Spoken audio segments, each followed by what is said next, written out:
carries, rushing yards, and touchdowns in his first year with the Cowboys. That $24 million deal includes $16 million in guaranteed money. New on NFL Live, with Javonte Williams agreed to, more eyes in Dallas turn to George Pickens and the potential franchise tag. Stephen Jones was asked about that in Indianapolis today. Let's just take time. I mean, we want Pickens here. Think the world of him. Want him here, love him, and I think he wants to be here. So all that's a plus. All right, so Tim, it sounds like a franchise tag is coming for George Pickens in Dallas. Is this a smart move, or does it risk complicating Pickens' future with the team? Because the Cowboys definitely have a history with franchise tag players. Yeah. I think this one makes sense. I think you could go back in time, field, and say, what they did with Dak Prescott didn't make sense. Obviously, the Parsons thing didn't work out. Ezekiel Elliott at times, things drug on with CeeDee Lamb. I think this one makes sense for Pickens. They've got a lot of money tied up in the CeeDee Lamb contract. Signing Pickens to a contract that he most likely would want to sign would eat up so much of the salary cap for Dallas that I do think 1 year, $28 million, say, hey man, you've only done it for 1 year. We've only had you in Dallas 1 year. Let's go have a better year than you had this past year. And then you have an opportunity to hit free agency. Potentially you re-sign with Dallas, although that would be unlikely. And I think if he goes and has another career year, he probably could end up having a case to hit the open market and become the highest paid receiver in the game. So, I think as long as Pickens is okay with betting on himself, I do think that this is the right move for the team. And quite frankly, I think it'll be the better move for the player. It was quite a coup last year for Dallas to acquire Pickens for the cost that it did. He recorded a career high in receptions, receiving yards, and receiving touchdowns last season. Let's go to Baltimore, as Tyler Linderbaum likely won't be tagged by the Ravens, so the two sides could work out a deal for the 25-year-old center. They drafted Linderbaum with their first pick all the way back in 2022. Baltimore GM Eric DeCosta was asked about Linderbaum's future last week, saying the following, quote, "We got some work to do on Tyler Linderbaum's contract. He's a free agent. We strongly hope to have him back. He's a great player for us and a great leader. And then we got to I think, augment the guard position, which is something that we can do. We got some good young guys that really believe in this year that are going to make a big, big jump this year for us." That comes via the Inner Circle podcast, by the way. The Ravens, after Linderbaum, the Ravens' other top free agents include tight end Isaiah Likely, starting guard Daniel Falele, Pro Bowl fullback Patrick Ricard, and veterans DeAndre Hopkins and Kyle Van Noy. Baltimore also has a decision to make on Lamar Jackson, whose current salary cap number is $74.5 million. The decision, by the way, is do we renegotiate the deal or do we extend the deal? $74.5 million is a lot of money to have for just one player, but so many decisions for them to make this offseason. But let's start with Tyler Linderbaum. How important is it for Baltimore to find middle ground with their all-pro center? This is tricky because on one hand, obviously, they should try to keep Tyler Linderbaum, right? He's not only one of the best run-blocking centers in the league, he's a perfect fit for what they want to do. What their new offensive coordinator coming from Chicago, Declan Doyle, wants to do, that outside zone run game. And he is also a bit stronger as a run blocker than a pass protector, so it makes perfect sense for Baltimore, which is always going to be a bit of a run-heavy offense. The problem, of course, is that he is an actual free agent and that there's many other teams that will probably want to sign Tyler Linderbaum. Teams that also have a lot of money, including field, we talked about this, the Raiders. Clint Kubiak runs a similar offense. They need a center, and that would be a dream for a young quarterback. So while I imagine Baltimore will try to keep him, I do think it's possible that because of the market for him being so strong, he could be priced out for them. Matt, when you look at this Ravens roster, which position do you think they need to prioritize, center included or excluded, in this draft? Yeah, guys, I feel like I've been saying this every offseason for 5 years or more now. They need to get a big-bodied wide receiver for Lamar Jackson. They need someone that can win over the top, someone that can win the 50-50 balls. They have a great player in Zay Flowers, but he's undersized. That shows up at times. I want to expand the strike zone for Lamar Jackson by giving him someone that can win in these areas. Jordan Tyson from Arizona State would be a fantastic player for them in the middle of the first round if he happens to be there. There are some injury questions over the last 2 years for him. In 2024, there were some drop issues that seemed to be eliminated this year. He had a great season before missing some time with the injury. But Jordan Tyson, if he's there in the middle of round 1, I think that's a no-brainer to give them the type of player that they've long needed, and they've tried to add veterans to be that player. Drafting one, getting cheaper when you're paying your quarterback $75 million a year, always a good way to do things. But because they take the field to showcase their talent. Some choosing to throw, while others will wait until their pro days. Ty Simpson from Alabama is one of the quarterbacks who will throw at Indianapolis this week. He's viewed as a top 2 quarterback in this draft, and with a good showing this week, could help his cause to go in the first round. While he is going to throw, Ty Simpson, Fernando Mendoza is not. The presumptive number 1 overall pick is going to instead throw at his pro day. That's April 1st.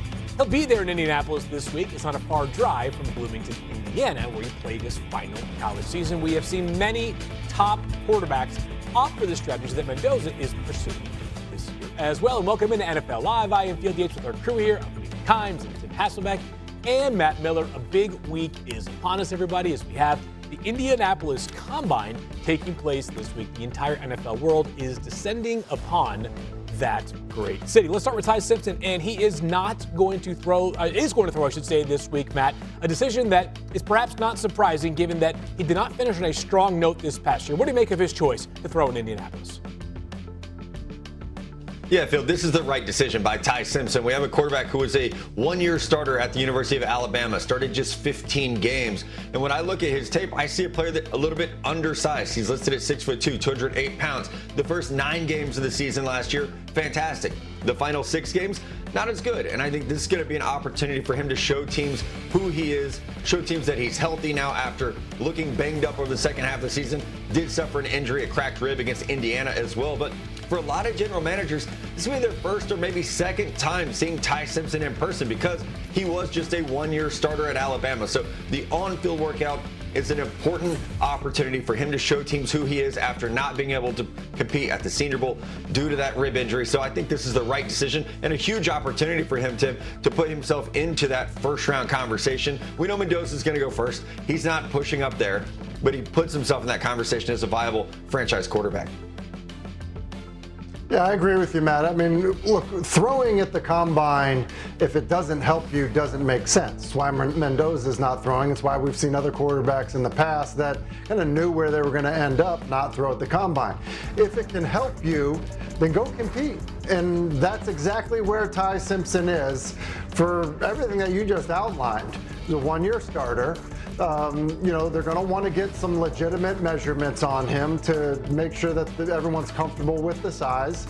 And then if you're Simpson, you're also throwing, with other quarterbacks there that aren't necessarily guys that you've been throwing against or next to in years past. So it's an opportunity to look the best out of the group that's throwing there. So I think, kind of at every single turn, it makes sense for Ty Simpson to throw, show well.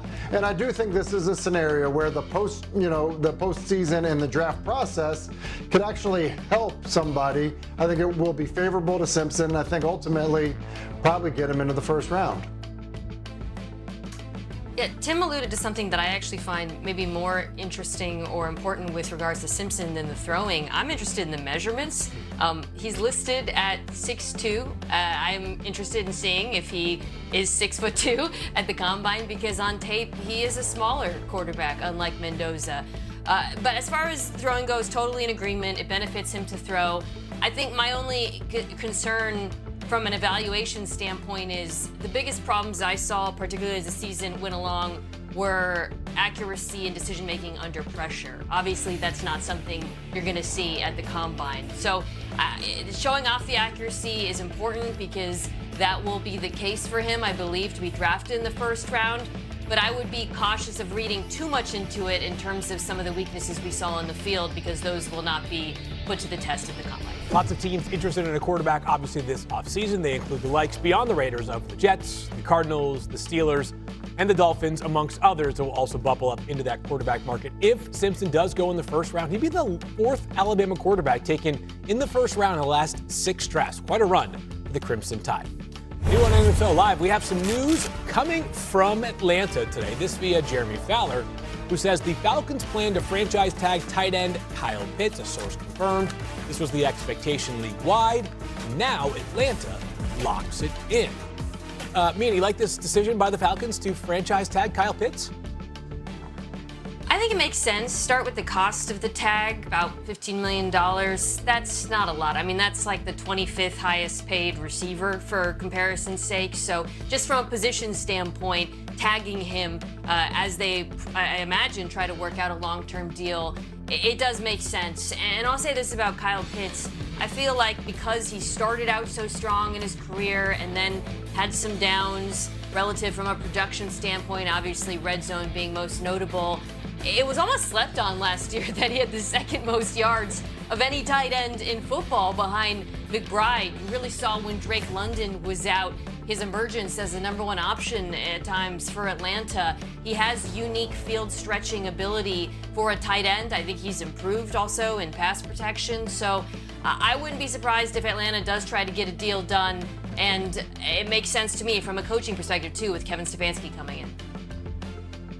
Yeah, completely agree. Look, in terms of just talent, I mean, and he still has the talent that, you know, is why he was drafted where he was drafted. I mean, to your point, strong start, and then kind of fell off the map and disappeared from a production standpoint, and then kind of had a better season a year ago.